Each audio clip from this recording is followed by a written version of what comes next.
News tonight. Parliament suspends members of Parliament Josephat Gwajima and Jerry Sla.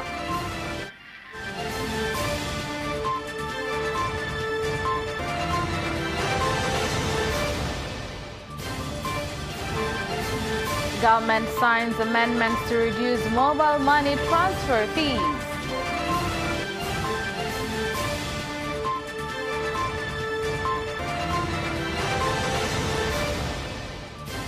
And in sports, Yanga Sports Club management announces Senzo Mazingiza as the acting Chief Executive Officer. Good evening, this is Capital News at 9:30. My name is Khadija Zimbwe. First, the national news. Member of Parliament Kawe, Josephat Gwajima, has been suspended from 2 parliamentary sittings after the Privileges, Ethics and Powers Committee found him guilty of dishonoring the House following his recent anti-COVID-19 vaccination statements at his Glory of Christ Tanzania Church in Dar es Salaam. Parliament has also suspended Ukonga MP Jerry Sla from the September and November sittings. Vyombo vya sheria vifuatilie na kuchunguza mwenendo wa vitendo vya Mheshimiwa Josephat Mathias Gwajima. Legal agencies should investigate the conduct of MP Gwajima because they signify the existence of crime and a breach of peace and security of the country. This issue should also be addressed in accordance with ethics and public officials. The party he comes from can also take moral actions according to his party. And when the committee heard him, it was satisfied that in his testimony, Mr. Jerry Sla did not apologize or regret the mistakes he made of making false statements, which is an insult to Parliament. Askofu Gwajima alidhamiria kuichonganisha serikali ya Mama Samia Suluhu na wananchi. Gwajima was determined to confuse the government with the people. His act of telling Tanzanians that this vaccine has not been researched and that it will cause harm, this is a huge matter for the authorities of the country. Na mimi mtazamo wangu ni kwamba ilitakiwa tu wabunge wenzetu waweze kuomba radhi. Our fellow MPs should be able to apologize to the Speaker as well as to the citizens of their constituency and the Tanzanians at large. The point was to apologize and not to argue. We do not do justice to our party and our constituents. The Ministry of Finance and Planning, the Minister of Finance and Planning, Mwigulu Nchemba, has signed amendments of the Electronic Mobile Money Transaction Regulation of 2021 that will see a reduction of transaction fees by 30%. The government has also held discussions with service providers who have agreed on the new rates.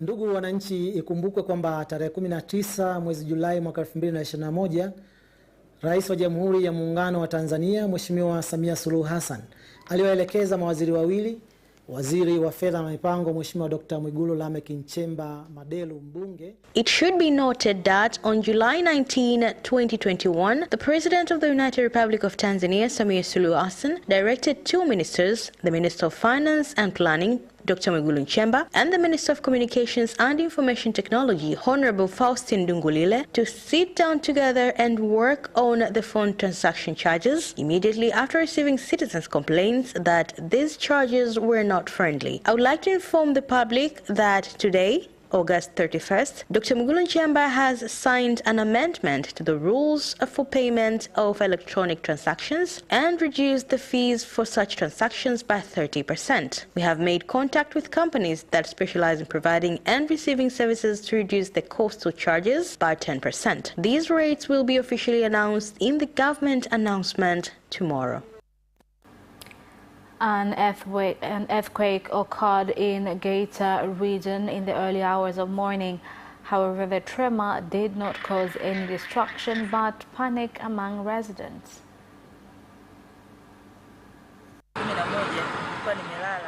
This incident happened at 5 a.m. and I wanted to go out with my children and run away. There was no harm, but I was scared. What if the house collapsed?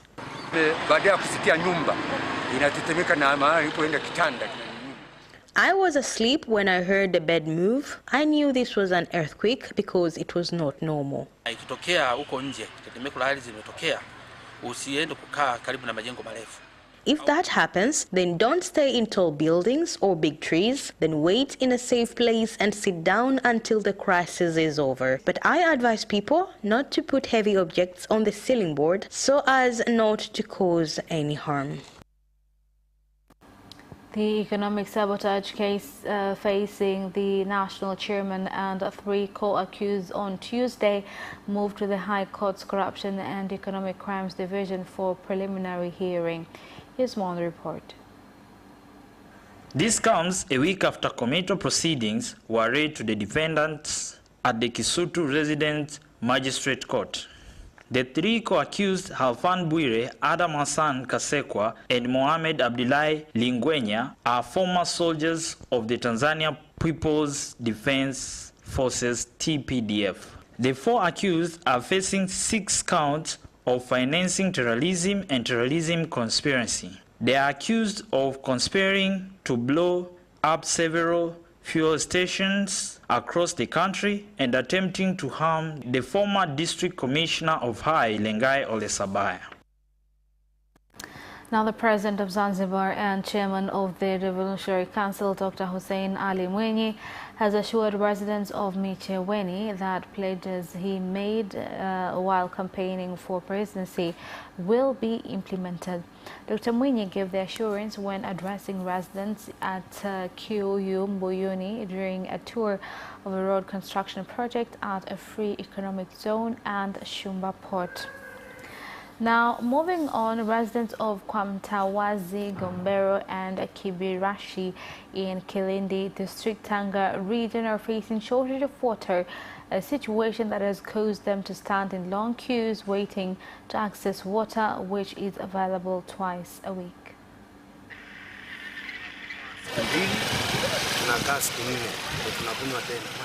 This water is used by 3 villages. The day we are told the water starts to come out, then the situation is like how you see it. We are very affected. How can someone stay 4 days without water? How do you think we live? Hapa unaweza ukaja 12 hadi 12 saa moja maji ndio bado hujapata. You can come here at 6 a.m. until 7. You have no water and you go home. So the children don't even have time to study. We ask the government to consider this situation is affecting us a lot. Naomba serikali na mheshimiwa kama anatusikia atuboreshie huduma ya maji hapa Kibirashi. Shida ni kubwa na vijiji vyake na vitongoji vyote ambavyo vinategemea kata hii. Unapata sana shida ya maji. Now, construction expansion of the Morogoro Road from Kimara to Kibaha has reached 96%. Concern has been raised on the increase of accidents along the road, which are occurring despite there being road safety signs. This was revealed during a tour of road by Dar es Salaam Region Commissioner Amos Makala. Hizi barabara ni pana zaidi, afu vivuko havijazingatiwa. Kwamba ni hizi barabara ni pana, yani kwamba serikali ichukue hatua zaidi. Ni kweli wananchi wengi wanagongwa hapa. Mimi kiasi naweza nikakithibitisha kwa ziara yangu tu ambayo nilifanya tarehe 31 mpaka tarehe 6 mwezi wa 8. Tarehe 6 mwezi wa 8. Tarehe 2 nilikuwepo hapa Kwembe. Kati ya watu 2 ambao walipata nafasi ya kuniambia juu ya changamoto hii, wote ndani ya siku 10 walikuwa tayari wamefariki. Chazi mbalimbali zimeendelewa kuwekwa, mojawapo ikiwa ni kuweka alama za barabarani, ikiwa ni kuweka road marking, lakini pia kuna addendum ambayo inategemewa kuja kutatua changamoto ya ajali ambazo zinatokea yale maeneo ya Mbezi. Bila hivyo hatutokuwa na mji tena. Road reserve hamna, njia za kupita kwa miguu hamna. Kwa hiyo ajali za mwendo kasi zingekuwa zinatangazwa kila siku. Ni kwa sababu watu wanapanga biashara kwenye barabara ya mwendo kasi. Kwa hiyo tushirikiane. Toeni ushirikiano. That is the end of national news. International news follows shortly. Are you ready for some great news? I'm Christine Mundwa. And I am Eddie Micah Jr. with the brand new DW News Africa, The show that tackles the issues shaping the continent. now with more time to offer an in-depth look at all the trends that matter to you. What's making the headlines and what's behind them? We're on the streets to give you in-depth reports and insights. DW News Africa.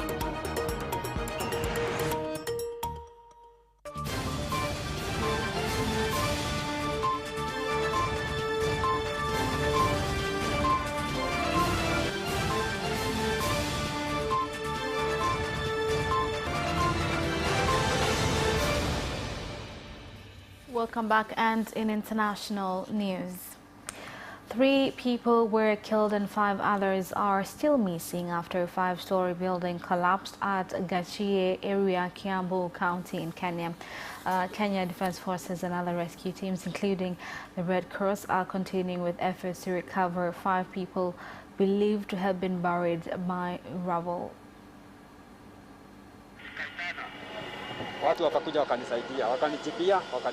I shouted, people heard my voice, and they came to rescue me. I am a welding officer. I was working in the 3rd floor. I was not alone there. Were 2 more workers, but I have not seen them yet. The last U.S. military plane took off from Hamid Karzai International Airport in the early hours of the morning of August 31st, officially ending the U.S.'s nearly 20-year-long war in Afghanistan. News briefing, General Frank McKenzie, head of U.S. Central Command, said the U.S. had evacuated 79,000 people from Kabul, including 6,000 American citizens, since August, a day before the Taliban took control of the capital city. The forces remain in control of the airport, however, as they worked to evacuate American citizens, third country nations, and Afghanistan allies, and meet an 31st troops withdrawal deadline set by President Joe Biden. And Wabatwa tribe in the Democratic Republic of Congo have said that their lives have continued to be at the stake due to the deteriorating security situation in North Kivu and its 2 regions, which have continued to face frequent armed attacks. We never died randomly because we used to get our medicines in forests. Today, the forests have been destroyed. We are now suffering. We don't get proper food because we depend much from the forest. And that is the end of international news. Business news follows next after the break. We'll be right back. Tune in to Business Edition and meet business leaders and experts who keep you informed on business and economic developments taking place in the country, such as tourism, construction, energy, transport, mining, agriculture, communication, banking, real estate, and more. Business Edition on Friday at 8:15 p.m. only on Capital Television.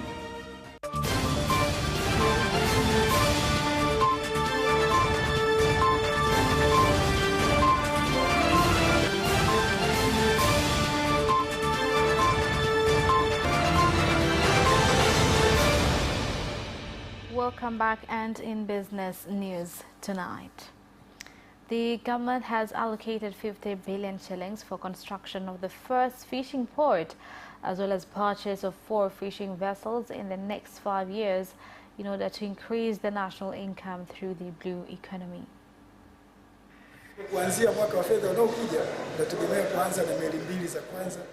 For the next financial year, we expect to start with the first 2 ships. For this financial year 2021-2022, the government through our ministry has allocated 1 billion shillings for the first time and provided them to Tafiri to do research in looking at the resources available on Lake Tanganyika and high seas that has never been done ever since the country got independence.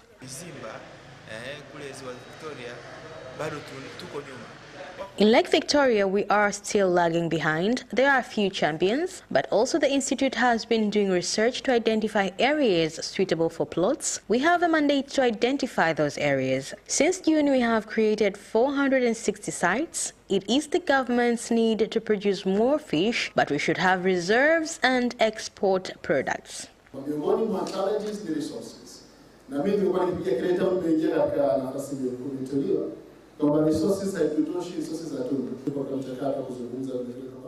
Resources are not enough, and we've been talking about this from time to time. Let's work together and see how we can do research. We limit the seawater, but the resources in it have no limits. So it is all up to us to work on it.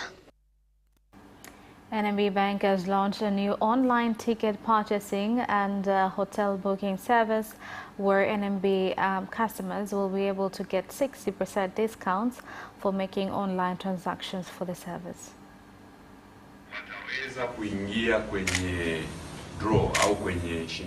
They will enter the draw where the prizes will be won by 6 winners. Each winner will get a ticket for 2, meaning them and their spouses. This means 12 tickets will be given away. Na azma yetu ni support azma ya NMB ya Our aim is to support NMB Bank initiative on increasing digital penetration of transactions. And Serengeti Breweries has launched its corporate social responsibility report, which focuses on supporting development in agriculture, social services, environment conservation, and education on safe alcohol consumption throughout the country. Kwa mfano kwa sasa tunafanya kazi na wakulima mmoja zaidi ya 400. Our plan is to work with 400 farmers where we shall have contracts. From the process, we shall know what they produce and to what quantity, what are their demands, so that we engage in sorting challenges they face. In the end, farmers are assured of market of their produce to Serengeti breweries. Na vile juzi umemsikiza Mheshimiwa Rais alikuwa anazungumzia kwamba Recently, Honorable President said Tanzania has opened doors for investments. As a country, we need this kind of investments. From report read today, it is promising opportunities for small-scale farmers of barley in the country. And that is the end of business news. Sports news follows next. Away first time, good start from Bolt. Bolt leading a moment and going away. Gay trying to go with him, and he's being dragged through the second place, but he's going to win it by 2 meters. Away first time, good start from Bolt. Bolt leading a moment and going away. Gay trying to go with him, and he's being dragged through the second place, but he's going to win it by 2 meters.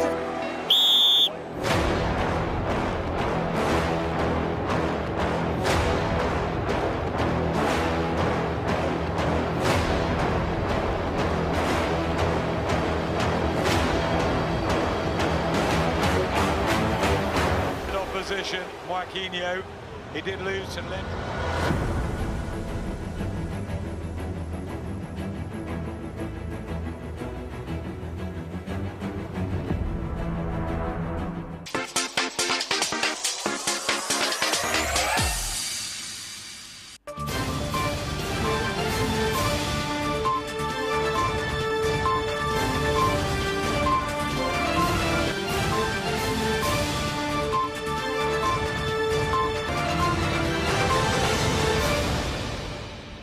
Welcome back, and in sports news. Young Africans Management has announced Senzo Mazingiza as their acting Chief Executive Officer. Foremost, I want to thank the opportunity that has been provided for me to assist the club in ensuring that the transformation is realized. So my responsibility is now more involved, more than the last time where I was just an advisor. So it is my responsibility to ensure that we get things done in line with what we promised to our members. So I'm seated here in front of you to say that I appreciate the support. Kenya international Farouk Shikalo has reportedly completed his move to Tanzania mainland league side KMC after being released by the 27-time champions Yanga Sports Club. The former Bandari FC custodian had completed his 2-year stay at Timu Wananchi, who opted not to extend his deal. KMC have now taken full advantage of the situation to strengthen the goalkeeping department. It will be interesting to see whether he will dislodge veteran custodian Juma Kaseja, who has been the first choice in the team after the 36-year-old has also been in and out of the Tanzania national team. Cristiano Ronaldo completed his move to Manchester United on Tuesday and said he had been overwhelmed by the messages he has received since a deal was secured for his return to Old Trafford from Juventus. Here's more on the story. United said Ronaldo had rejoined on a 2-year contract with option for further year, subject to international clearance. Juventus announced the fee was an initial 15 million euros plus 8 million euros in potential add-ons. Ronaldo scored 118 goals in 292 games in his first spell at United, playing alongside the club's current manager Ole Gunnar Solskjaer before leaving to join Real Madrid in 2009. CR7 wrote in his Instagram account, "History has been written in the past and history will be written once again. You have my word. Plus, Sir Alex, this one is for you." Arsenal have agreed on initial 20 million euros deal to buy their defender Katsuhiro Tomiyasu from Bologna. Here's more on the story. The Japan international, who can play at right back or centre back, could cost a further 3 million euros in add-ons. The 22-year-old Tomiyasu has been with Bologna since joining from the Belgian club Sint-Truiden in 2019 and has 23 caps. Personal terms have been agreed and the move is subject to medical. Tomiyasu is in line to become the third defender to join Arsenal this summer after Ben White and Nuno Tavares. Mikel Arteta's team have conceded 9 goals in their opening 3 Premier League matches, all of which have ended in defeat. And Johanna Konta has been forced to withdraw from the US Open with a left thigh injury hours before she was due to take the court in her first round match. Here's more. Konta had been scheduled to face Kristina Mladenovic of France on Monday afternoon, but she was replaced by Russia's Kamila Rakimova. The withdrawal marks another setback for the British #1 in what has turned out an extremely difficult summer, as she also withdrew from Wimbledon and the Olympics after testing positive for COVID-19. Konta returned during the US hardcourt swing and produced an encouraging win against the world #5 Elina Svitolina in the Canadian Open before withdrawing from her last 16 match with a knee injury. Having been unable to defend quarter-final results from 2019 at both Wimbledon and the US Open, Konta may fall outside the top 60 after starting the season ranked 14th. And that sports item ends on your bulletin for tonight. My name is Khadija Zimbwe. Thank you for watching and good night.